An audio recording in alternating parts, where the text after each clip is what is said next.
As a new Western Union customer, you can enjoy a $0 transfer fee on your first international online money transfer. Send money to your loved ones back home the fast, easy, and reliable way. Visit westernunion.com or download their app today to get started. And your first transfer fee is free. Services offered by Western Union Financial Services, Inc., NMLS 906983, or Western Union International Services, LLC, NMLS 906985. FX gain supply not available when sending to Cuba.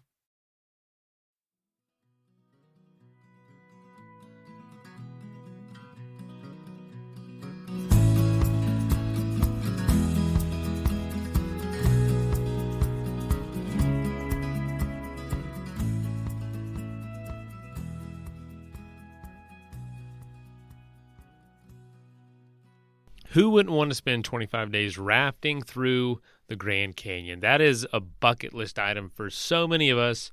And today we're throwing back all the way to 2016 when we talked to Heather Kelly about her experience rafting down the Grand Canyon. I hope you enjoy. I'm going to keep it short and sweet today and just get right into it. And by the way, this is a throwback episode. Like I said, I was not the host. Travis was the host at this time. So enjoy.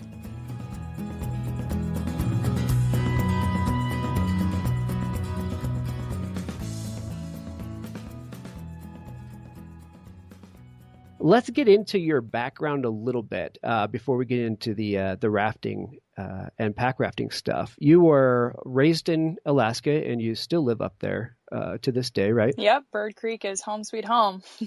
Bird Creek. And where is Bird Creek? It's just south of Anchorage, about 25 miles. So if folks were driving down the Seward Highway and they saw a gas station and a motel, that would be it.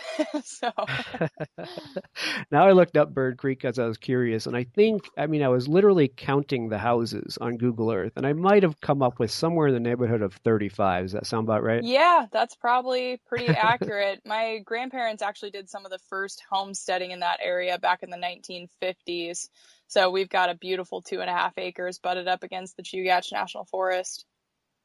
That's awesome. And you're on a cove down in there. Yeah, it's awesome. So I imagine that's probably one of the reasons you got started in kayaking and rafting.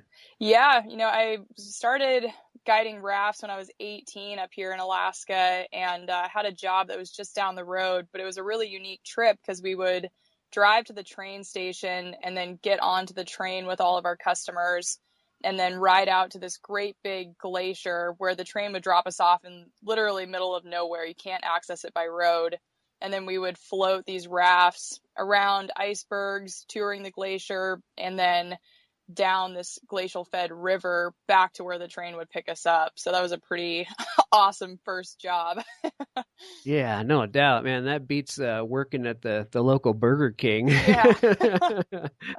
That's awesome. So you guys actually took the train out there. They could get to bypass the old van and stacked rafts on the trailer. That's pretty cool. Yeah, it was a concept. very fun trip. So as a kid, I imagine you were a pretty adventurous kid, bombing around in the woods up there. You got plenty of land to roam. Well, yeah, I definitely did a lot of picking blueberries and raspberries, and my mom would tie bells on me to scare off bears if I was playing in the backyard. So yeah, it comes with the territory. You got to be looking out for moose, black bears, brown bears, and we did a lot of salmon fishing. So Alaska's a great place to grow up. That's cool. So other than doing the rafting and kayaking that you've done, what other hobbies have you taken part of up there? Man, up here, I've really gotten geeked on gardening. So this year we have about 400 square feet or more of gardening space, and our gardening season is super short. We basically have to start everything inside, and then it might be ready to go outside come May 15th, but it could still be too cold. And then everything needs to be out of the ground by end of August. So it's kind of extreme gardening, if you will. Yeah, exactly. Was that born from wanting to dehydrate foods, or were you into that prior? Well, definitely dehydrated food and food preservation, all of that is a very big interest of mine. Where we live, we're not that far outside of the city, but we're far enough out that we do get more power outages. And we've had times that we've been stuck there due to avalanches on the highway. And so I feel like for us, it's just this innate sense that we need to have a little bit of self-sufficiency. So we're kind of looking to stock up for the winter, get the freezer all packed, make sure the pantry is all packed. And like I say, stocking up for the winter means we need to start now in order to be ready come September. Yeah, no doubt. You don't have much time to work with it for sure.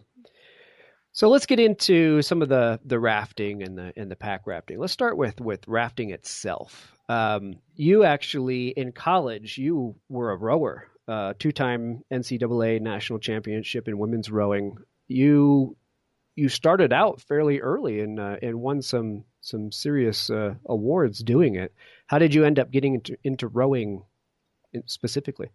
Yeah, when I was first getting into rafting, I was 18 years old and I was headed off to college immediately after my first season. And there was actually a gentleman who rowed in my raft, and he took one look at me and said, "Oh, you're headed to college. You need to go out for crew when you get there." And I had never heard of crew before and had no intention of getting into sports when I went off to college. I was going to Western Washington University so that I could, ski Mount Baker all the time.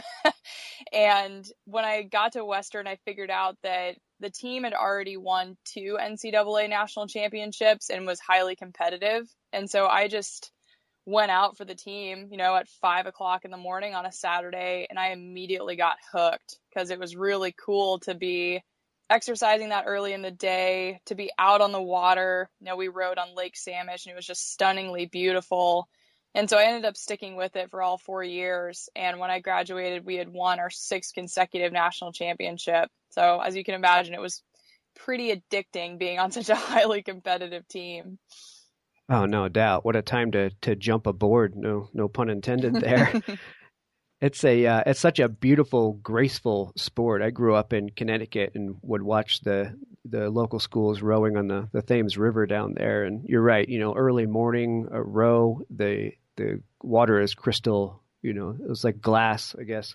And just watching those people row down the river and just hauling. I mean, they move in those things. So what a cool experience for you. Yeah, it was great. So that was pretty dynamic to get to row racing shells all winter and then come home and basically row rafts all summer. So spent quite a bit of time on the water.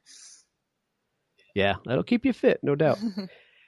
Okay, so rafting, there was a trip, Colorado trip down through the Grand Canyon. How did you get involved in this? Because it wasn't a normal trip that you would have guided at that time, right? Yeah, the water that I guided up here in Alaska was pretty much just flat water, some class 1 and 2. Probably the biggest thing I'd ever rode was class 3.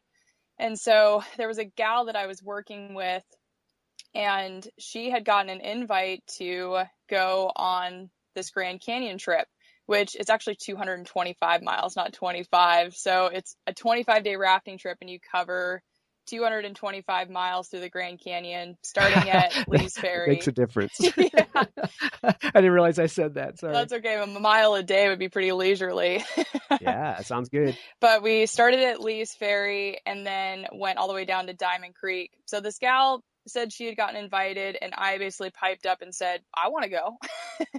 And she introduced me to her trip leader, this guy named Travis. And I met Travis for coffee and just said, hey, I want to go on this trip. And he said, well, can you row a boat? And I was like, yeah, I can row a boat.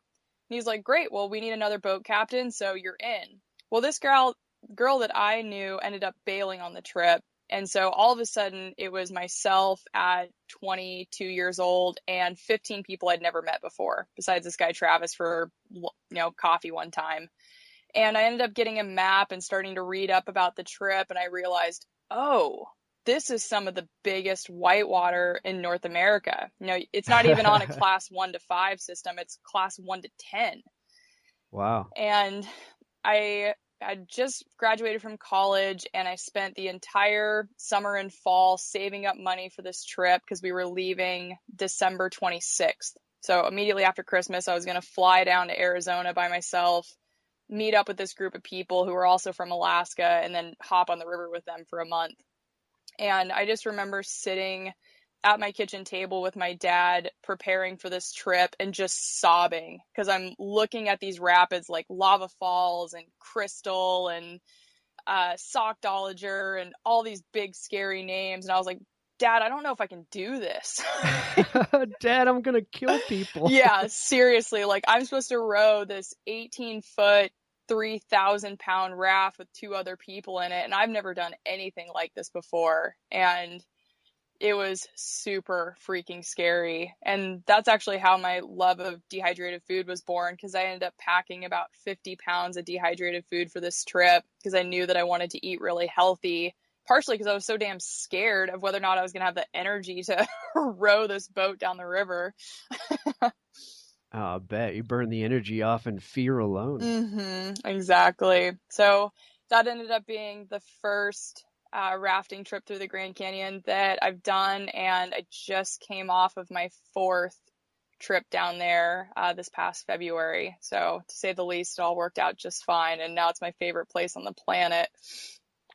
That's cool. It didn't scare you permanently away from it. Nope. And that's the crazy part about the Grand Canyon is folks ask me all the time, like, how have you managed to go 4 times in the last 6 years? And in the wintertime, typically in December, January, and February, not very many people apply for those permits because it's pretty dang cold down there. We've had nights where it's only 10 degrees and you wake up and the tent is frosty and the straps on the raft are completely frozen and your hand wash is completely frozen, and you end up having to work really hard because it's so darn cold down there. But the great part about it is that it's easy to get permits.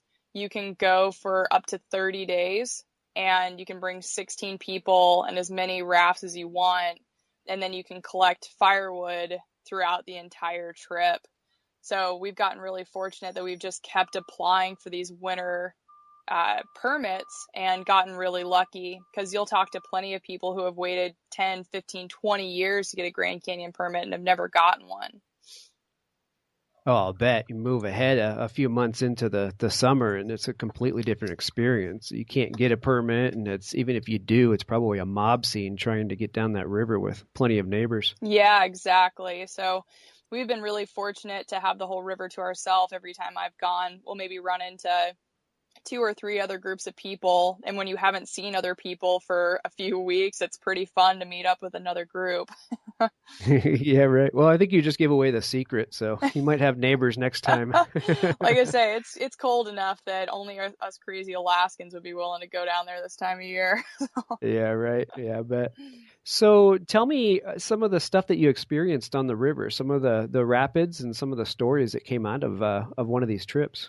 Sure. So the Grand Canyon is such a unique place because you go down there and you have these big, beautiful, sandy beaches, and you have to be really aware of the change in the water levels depending on when they're releasing water from the dam. Because our first night getting down there, we parked our boats, we unloaded everything, because typically we bring 6 18-foot rafts and we have everything you could possibly want. It's like car camping. And so we unloaded all the gear and, of course, set up our great big fire pan and got a big old fire raging. And we actually set up a sauna as well, which is basically a big Coleman tent with the floor cut out of it. And we would put railroad ties in there that we heated up in the fire and then pour water on that to create this sauna. And that was super fun, like great first night of the trip. But we woke up in the morning and the water had dropped so much that our boats were high and dry by about 30 yards. And you can imagine moving these great big heavy boats back into the river was a bit of a team effort, basically getting all 16 people hauling these boats back to the river. So I distinctly remember that immediately as a group, we really had to learn to work together, because we were going to come up against stuff that not one person could do on their own, or maybe not even 3 people could do on their own. A lot of times you did have to have all 16 people working together in order to make things go smoothly. So that was a really eye-opening experience for me, was just to see how important this big group dynamic was. And I've seen that on every trip that I've been on. And then after that, we came up to the first big rapid, which is called House Rock. And it's this great big swooping corner where the water comes down and all basically pushes into the left side wall. Then it creates this these really big holes that you're basically trying to keep your boat out of by staying on the inside of the corner. And I just distinctly remember going up onto the rocks above this rapid to scout it, which is what we would do for all the big rapids, and taking a look at it and not knowing, if I was going to be able to be strong enough to get this boat through, because basically you were going to enter and have to pull back away from the wall throughout the entire rapid. Otherwise, you might end up in a big boat flipping hole at the bottom. And so it's just a ton of adrenaline. It's super scary. You've got your passengers who are cheering you on, but they're nervous too because they don't want you to screw it up. They don't want to have to swim. And what I found to be the best thing for me on this trip was just following somebody else that was a much more experienced boater than I was. And so I had my friend Jason on the trip, or he became one of my good friends by the end of the trip. I didn't know him when we first started, but I just followed him through every single rapid on that river, basically tailgating him through every rapid. And sure enough, I managed to make it through every single big rapid. I think there's 30 something of them on the river, without flipping a boat or without tearing a hole in it or losing my customers or anything. So it ended up being a very big success for me. Wow, that's trial by fire right there. All of your biggest fears and nightmares, here you're facing this wall of water coming around House Rock. That's crazy. Yeah, and that's what I imagine for folks who, maybe have a little bit of boating experience or they really want to get into rafting. A Grand Canyon trip is perfect for that, just because it is really big water, but there's not a lot of rocks. There's not a lot of strainers. There's not a lot of trees. So the hazards, there's actually not as many down there compared to other rivers that you might run into. Yes, it's super remote, and if you get hurt, you're going to get flown out by helicopter, but the rapids themselves tend to be pretty forgiving. Let's take a quick message break and hear from the folks that help make this show possible. If eating healthier this new year has got you a little stressed out from the money, from the time, from the research of the recipes, well, guess what? HelloFresh is going to make it easy to eat well and save money this year. Cut back on expensive takeout and delivery and get started with HelloFresh. You'll love how fast, easy, and affordable it is to whip up a restaurant-quality meal right from your own kitchen. Just for full disclosure, I actually had a subscription of HelloFresh the last time, our second baby when he was born, just to take that aspect of getting back to life out of our hands. Healthy food, easy to cook meals arrived right at our door. And I didn't do it forever, but it was so helpful for the time I did. And I think it's going to be really helpful this year with wanting to eat healthier. And it came in so handy for that. So even if you're looking if someone's going through a lot or they just have a lot on their plate, maybe this is something you could gift someone too. That would be an awesome gift to someone who just had a baby or is going through something where, you don't want to buy them fast food or takeout all the time, but you could get them really healthy meals delivered right to their house, and they're very easy to cook, and it's very satisfying to make it yourself. So if you're interested, go to HelloFresh.com/ASP21 and use the code ASP21 for 21 free meals plus free shipping. That's crazy. Again, that's HelloFresh.com/ASP for Adventure Sports Podcast 21 and use the code ASP21 for 21 free meals plus shipping. Holy cow. That's a great deal. Check it out yourself. HelloFresh, America's #1 meal kit.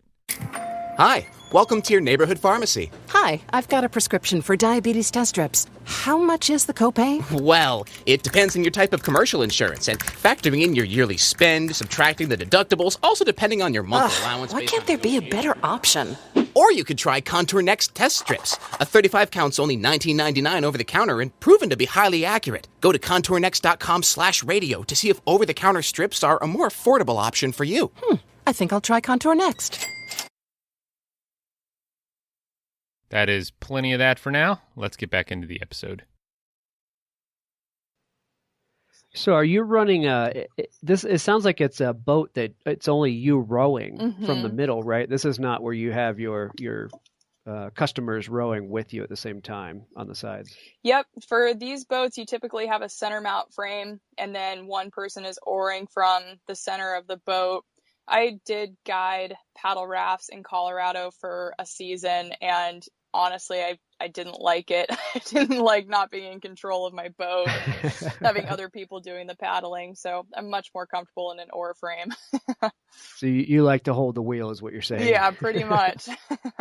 Yeah, that's the only kind of rafting I've done is where they've given me a paddle and I've been there and they're just yelling at you to turn left, turn right, and it's still a blast. There's no doubt about that. Yeah, it's a good time. So where do you guys end up putting in? Obviously, it's downstream of the Glen Canyon Dam, but is it pretty close to the dam itself, or? Yep, I believe it's about 11 miles down from Glen Canyon Dam. So typically the way the trip will work is we all meet up in Flagstaff, and then we usually use Pro River Outfitters. So they supply us with the boats and all the gear, and we simply need to come with our dry suits and helmets and PFDs and things like that.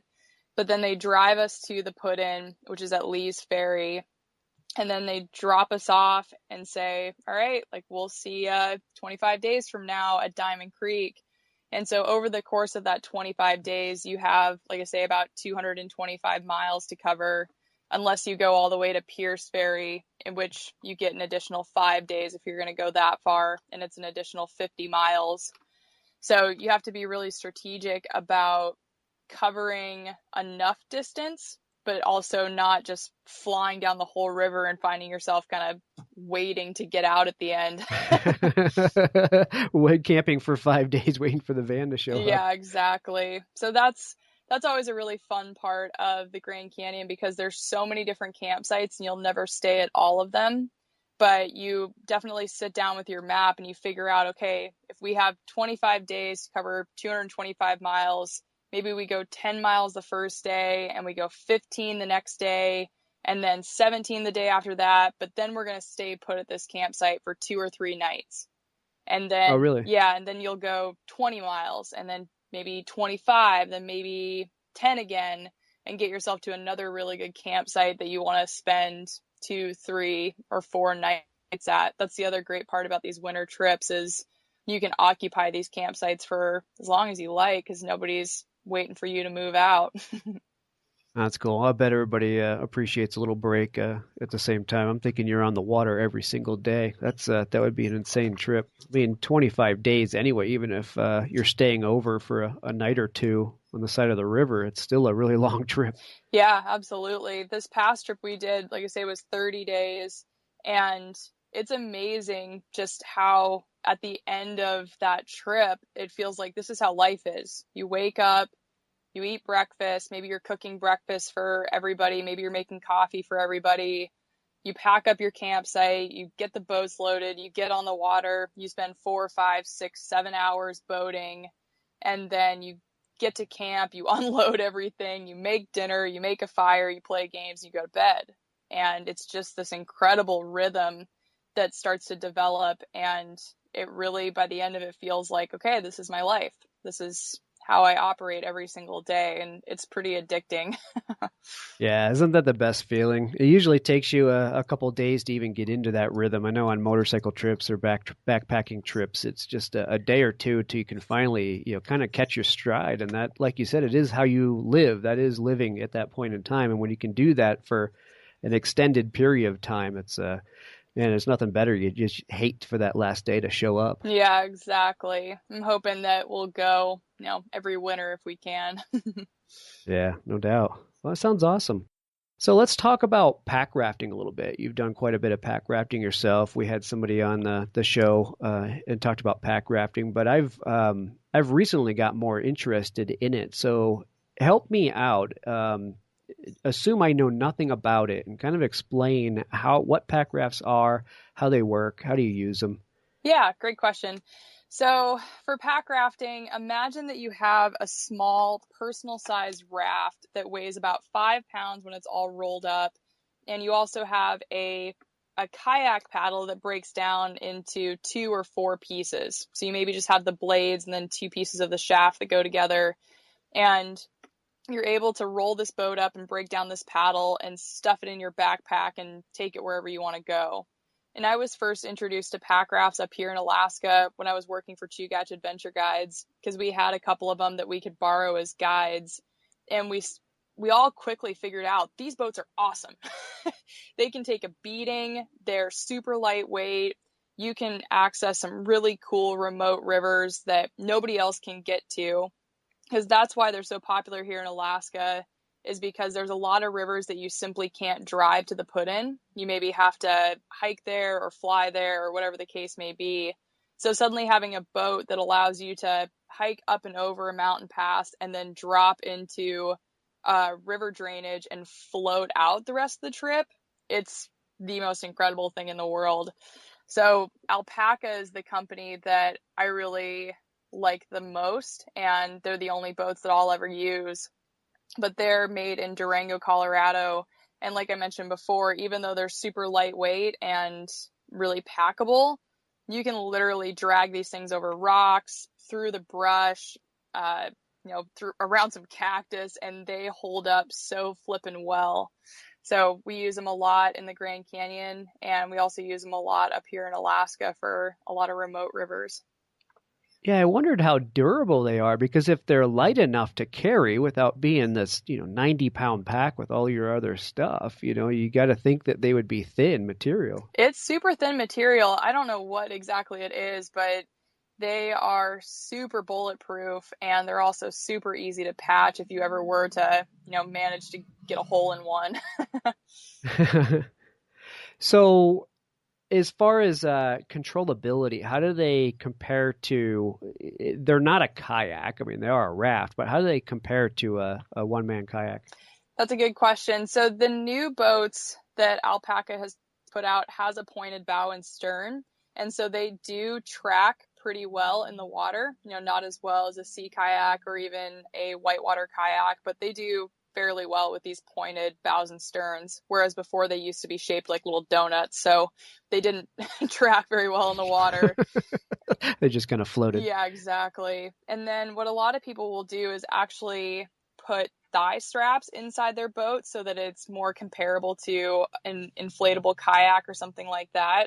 And so these straps that you put on the inside of the boat then allow you to kind of control the boat with your legs as well. So you have a bit more stability there.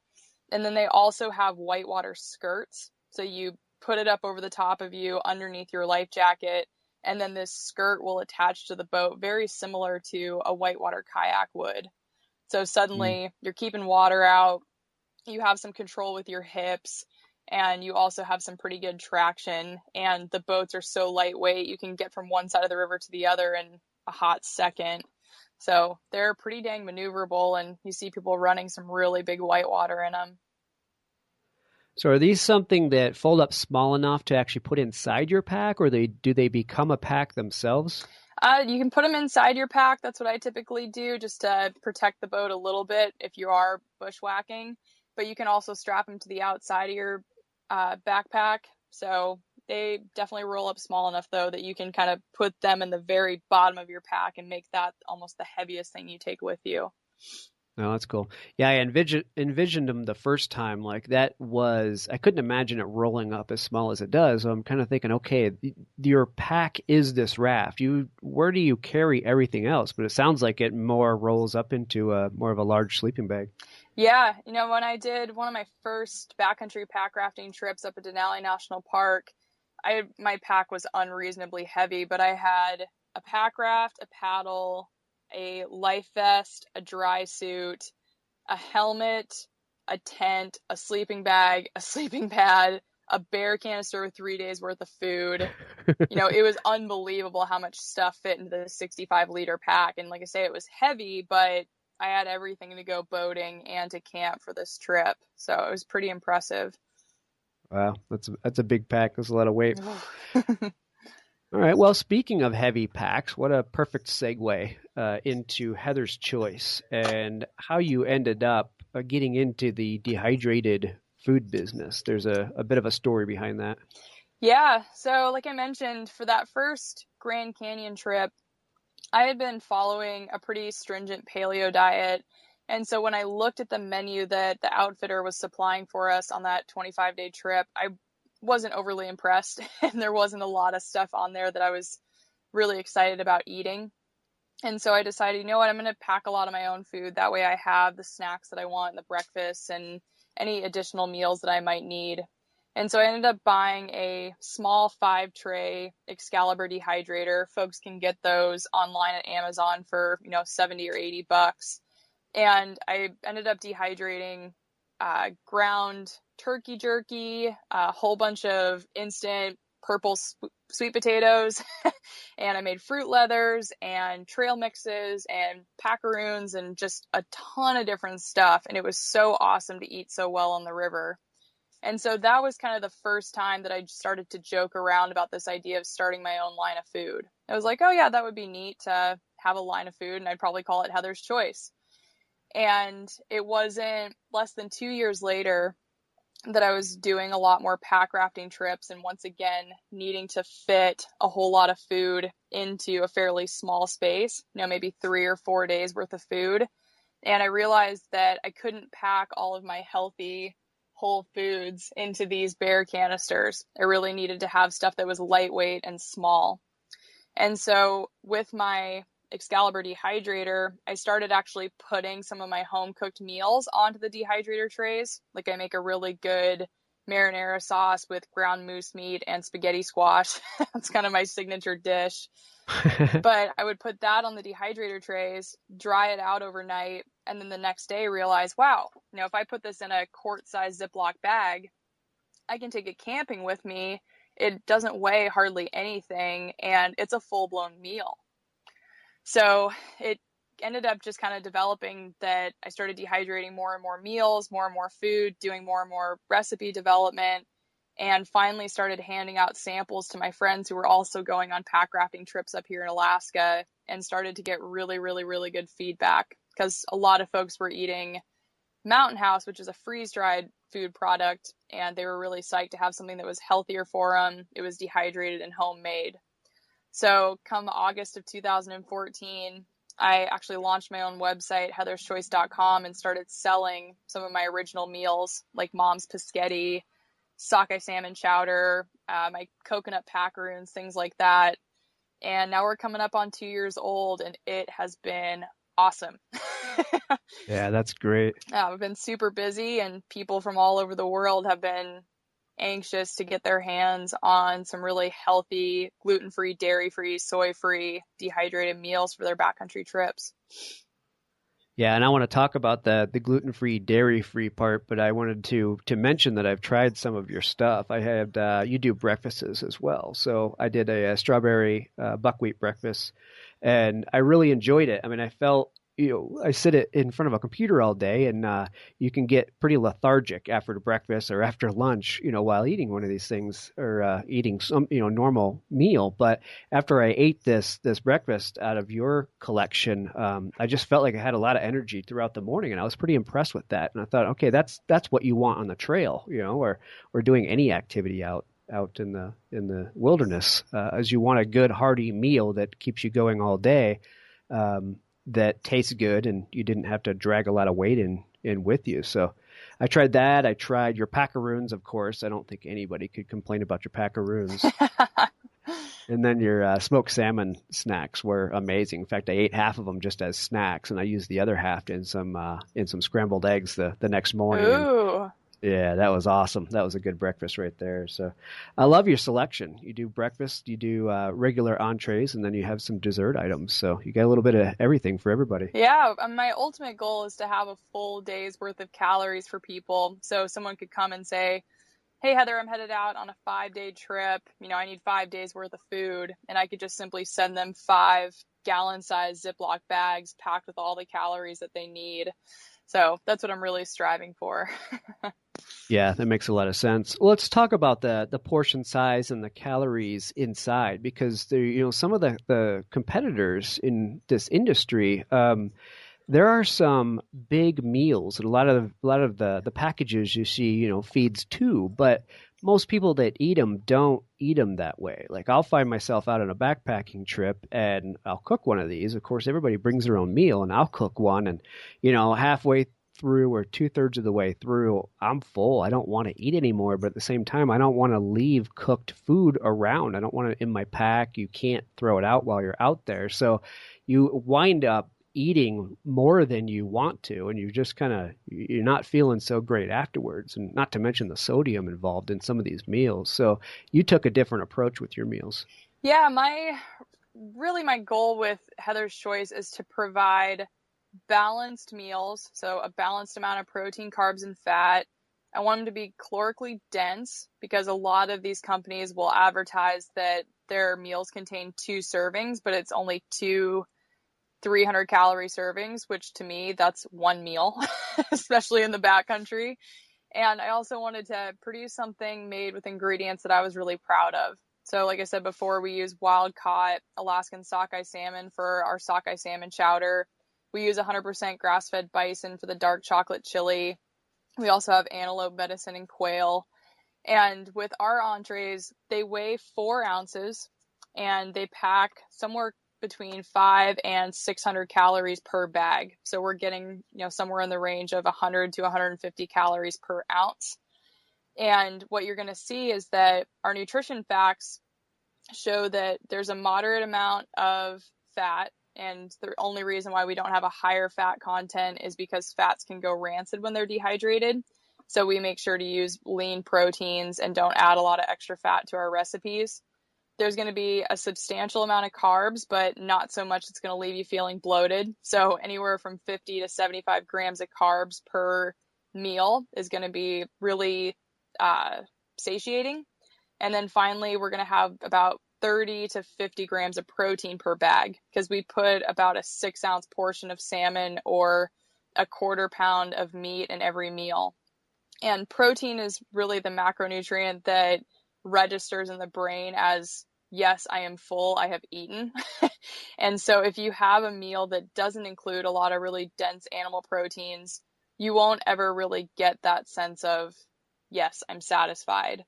So by having quite a bit of protein in our dinners, not only do you feel satiated rather than bloated, but you also get a really good amount of necessary protein, which is hard to find in a lot of other backcountry foods. A lot of other backpacking meals or backpacking snacks are much more carbohydrate and sugar oriented rather than focusing on high quality protein.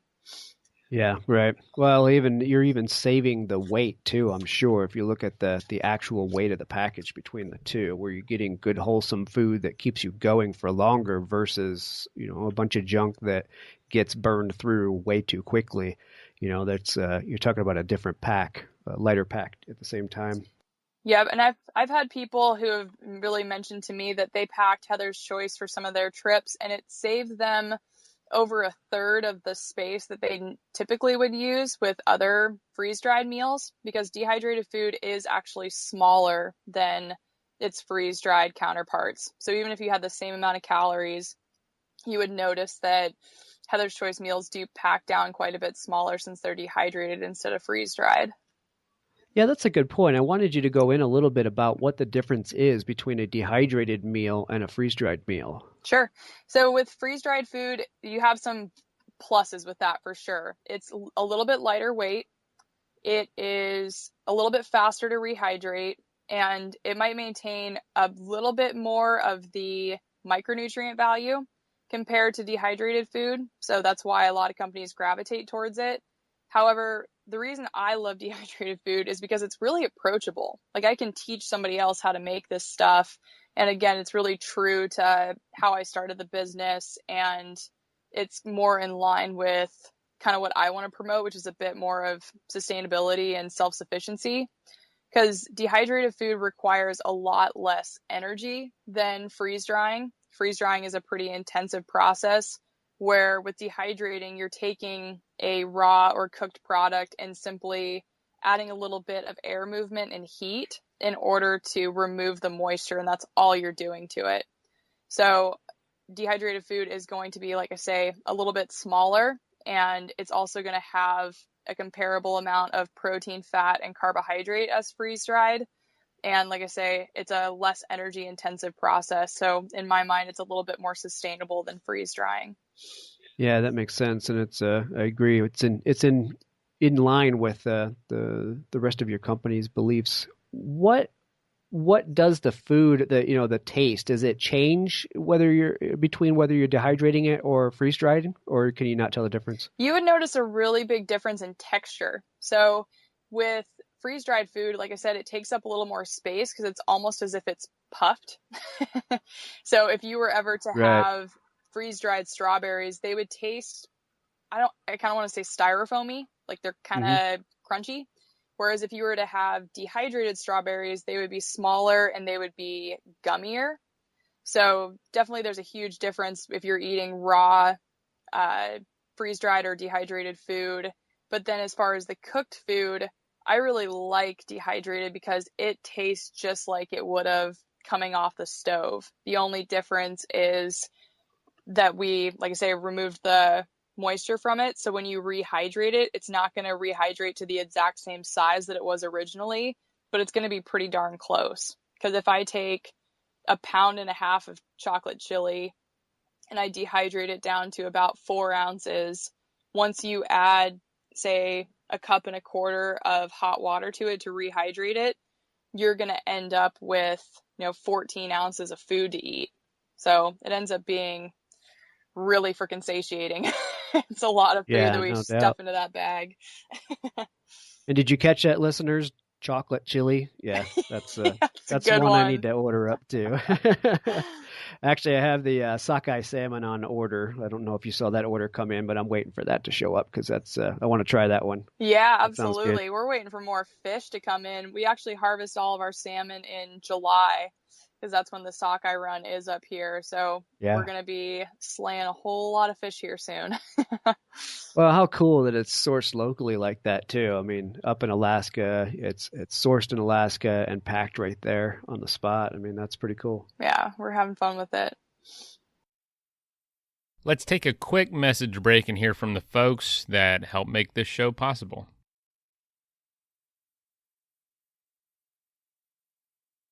That is plenty of that for now. Let's get back into the episode.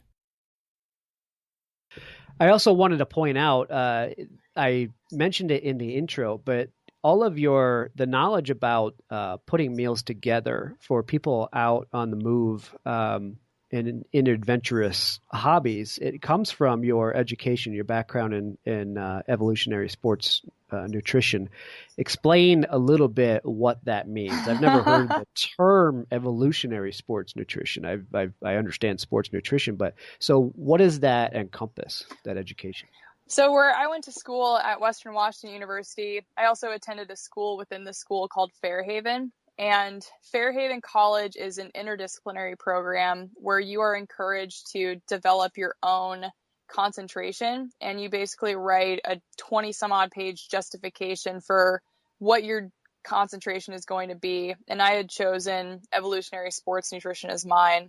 So what I was really focusing on was nutritional anthropology, as well as biology, physiology, kinesiology, all of the hard sciences, and then combining that with food sustainability and mindfulness and well-being. So there was a lot of moving parts to this undergraduate degree.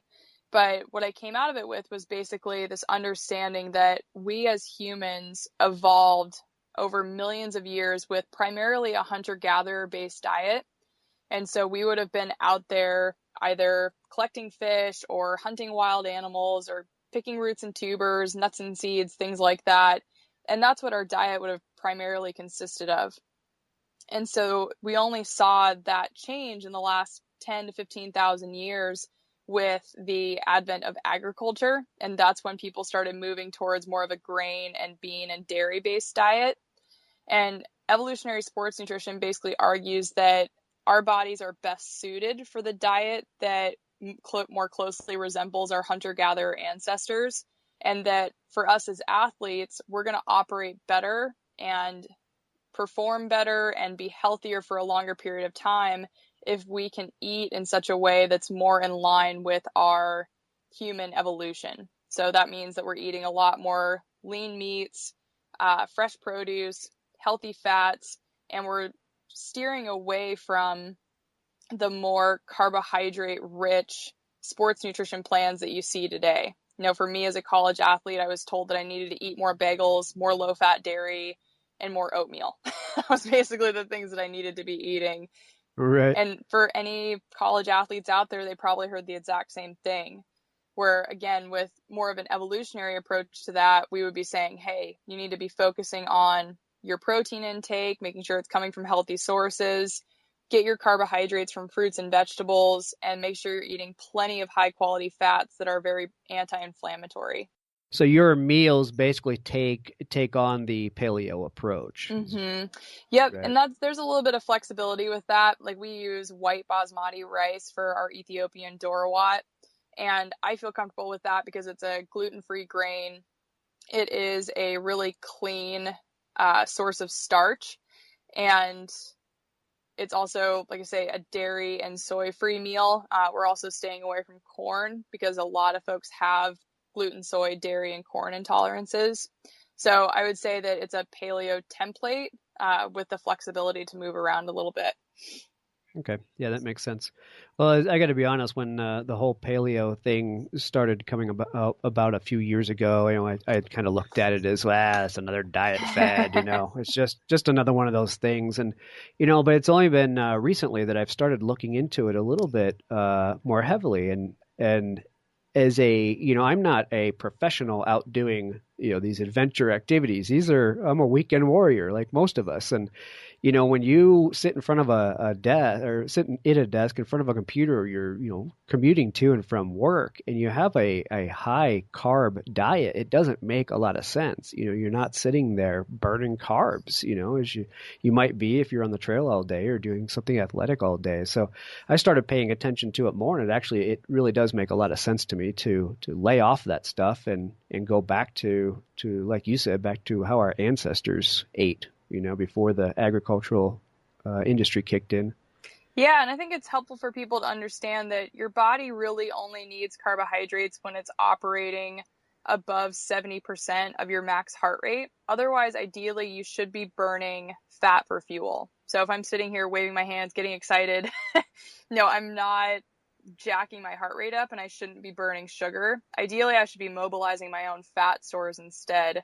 So that's why a paleo diet is so advantageous for athletes, because if you're even, say, a marathon runner and you're going to go and run a fairly long distance, or you're an ultra marathon runner, you're not going to be cooking through sugar that entire time if you can keep your heart rate moderately low. And you can, like I say, motor along at, say, 60% your heart rate and be cooking through fats instead. And that gives you a performance advantage because you have unlimited fat stores. Even a very lean individual has hundreds of thousands of fat calories to burn through.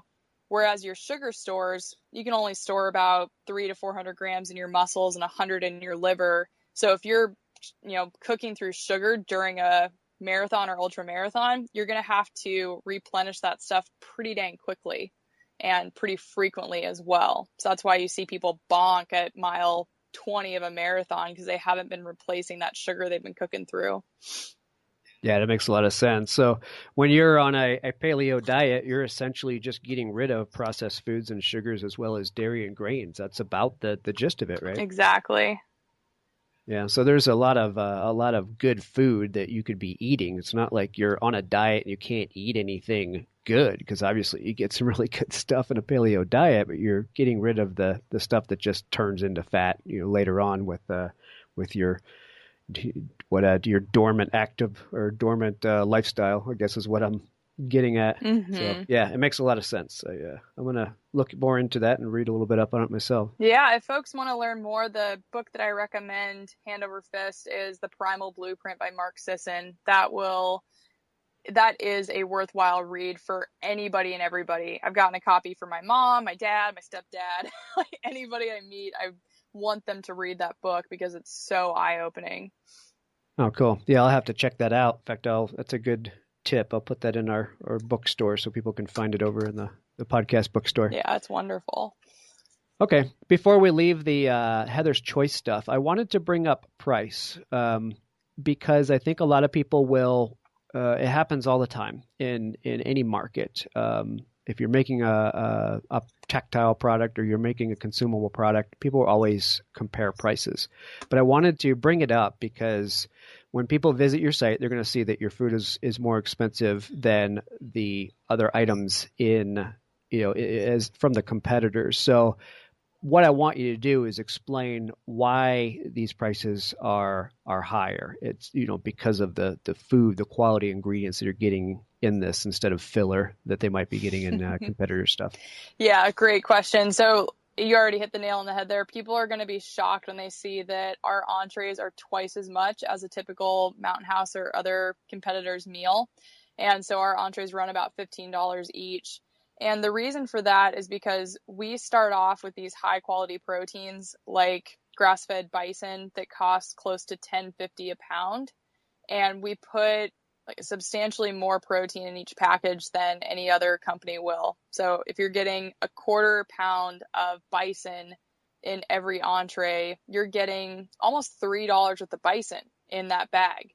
And that's not counting all of the onions and the yams and the tomatoes and the spices and all the other good ingredients. But the other part that I think people really don't understand is how much effort goes into every bag, because we have to source all of the ingredients. So we order all of those up. We chop them up into 1/4-inch pieces so that they're ready to be cooked together. We cook the whole meal in a great big pressure cooker. So we usually do 50 batches at a time. We then spread that food onto the dehydrator trays, and it can take close to 24 hours for the food to be fully dehydrated before it's ready to package. That dehydrated food is then measured out into individual bags. Somebody seals the bag, somebody stickers the bag with the batch number, and then it's ready to ship. So essentially, 3 or 4 days worth of effort goes into every batch of food. So that's been really interesting for me to see, but then to also explain to people, when I'm talking about the price, it's like, well, I basically have $10.50 invested into each bag for ingredients and labor. And then my bag also cost me an additional $1.50. So for every $15 meal, it costs us $12 to make it. Right. So you can imagine that we're not getting rich really fast, and we don't have huge profit margins. So it's not like we're making this stuff for $3 a bag and selling it for $15. Instead, we're putting $12 worth of effort into every single meal and asking for $15 in exchange. Yeah, and clearly, part of it is because it's a small company, and small companies just don't have the buying power or the manufacturing power of larger companies. So there's a bit of it there, but the other larger piece of it is you get what you pay for. If you don't mind, the extra filler and the grains and high sodium content, then you can save money. But it's like walking into Walmart and buying the cheap version of anything, any product, versus the quality one that'll last you a long time. You're talking about quality foods, you're actually going to make your health last quite a bit longer. So it's not exactly an apples to apples comparison when you look at these two types of meals. Yeah, and I actually imagine it too with pack rafts. Like I was, singing the praises about this pack raft that I own and how, I have used that thing aggressively for the last 4 years, and I don't know that I will ever need to buy another boat if I take care of this one. It's a $1,500 investment. And same with a dry suit is probably $1,000 investment. But again, if you invest in it and you get the good stuff, you shouldn't have to buy it again or replace it. And I imagine the same thing with food as far as the quality goes. Like you said, you get what you pay for. And if you buy yourself really healthy, high quality food, you're going to find that you can get further down the trail without having to refuel again.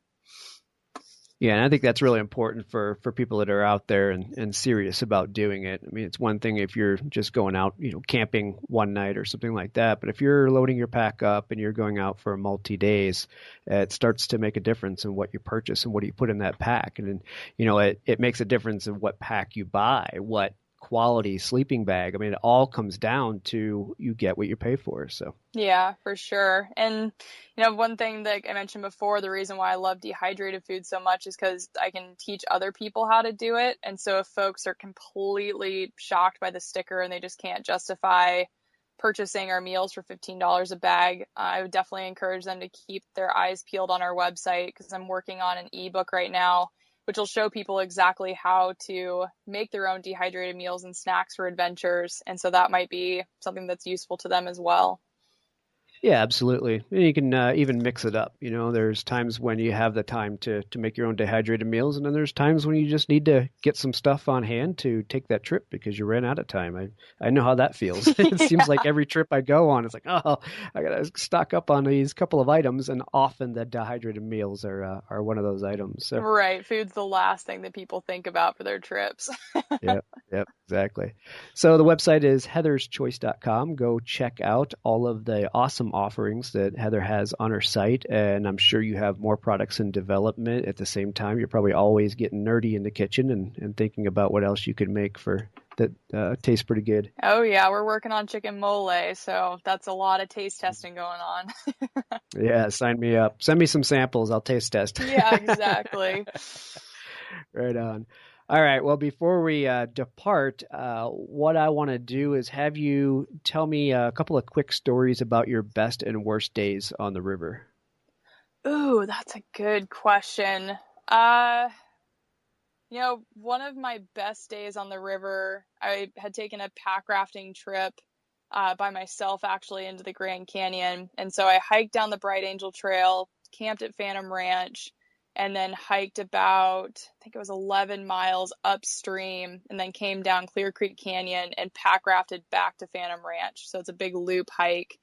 And it was awesome to have the entire Grand Canyon to myself. I was in this little dinky boat on this really big river, and there was nobody else out there. And it was April, so all the cactus were blooming, and it was just stunningly beautiful. And having this big, beautiful body of water all to yourself was definitely something that I'll never forget. So that was a really great trip. And then, that's cool. Man, worst one. It's hard to come up with a worse time on doing something you absolutely love to do, right? Yeah, the first thing that comes to mind was that first trip on the Grand Canyon. Like I say, it was late December, and I froze my tail off that night. I had a bag liner, a sleeping bag, and then a fleece bag on the outside, wearing every layer of clothing I had, and I was still freezing to death. And I woke up in the morning, and it was snowing. And Ooh. It snowed on us throughout breakfast, and it continued to snow as we were loading the rafts. And I just remember wearing this big floppy fur hat with my dry suit, rowing my boat. And I was like, what the hell am I doing down here? So freaking cold. I have no idea why we're doing this. And so it tends to be weather days that get to you the most, but that's another reason to love rafting, is when you're in your dry suit, you can basically get through anything and be just fine. Yeah, isn't that great? That's what I love about going up and doing winter hikes and snow cave camping, is that I'm always enamored with the ability to have the right clothing, quality clothing on, so that you can enjoy the environment out there. When it's bitter cold up in the mountains, most people wouldn't set foot up there. So I stay out of the mountains. Why would I go hiking or sleep in a snow cave at night? But if you're outfitted correctly, it can be the most wonderful thing, because I always love this feeling of self-sufficiency. And when you can take that idea into being comfortable in terrible environments, it's an amazing feeling. So I get it. I totally do. Yeah, I basically feel like my dry suit with my hood is kind of my Superwoman outfit. I can pretty much do anything in it. That's funny. I'll have to find my Superman outfit. Yeah, exactly. All right, right on. Well, cool. I mean, thanks for coming on and teaching us about some of the nutritional stuff on the trail and talking about rafting and teaching me and others about pack rafting. It's been an awesome hour, and I can't believe an hour has passed by already. Yeah, thanks so much for having me. And if folks have additional questions, they can reach me through the website, heatherschoice.com, and you can find us on Instagram, Facebook, Twitter, Pinterest, YouTube, all that good stuff.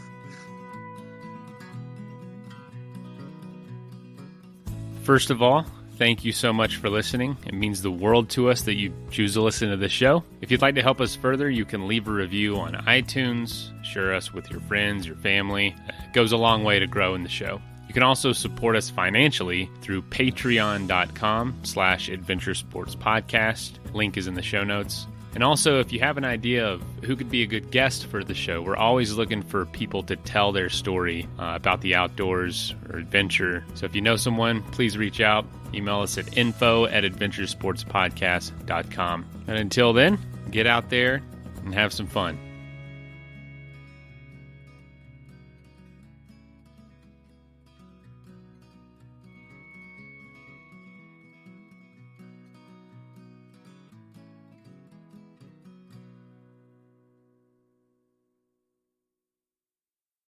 Your favorite band's about to play a sold-out show, and you definitely got tickets. And drinks. Now hurry and make it back to your spot. Pass this person and that person, about 20 more. Ooh, watch out for feet. Hey! Just keep going. A little further. Oh, there's your friend. Over here! Right where you want to be. Close enough to see the set list. And they're definitely playing your song. When you're with Amex, it's not if it's going to happen, but when. American Express. Don't live life without it.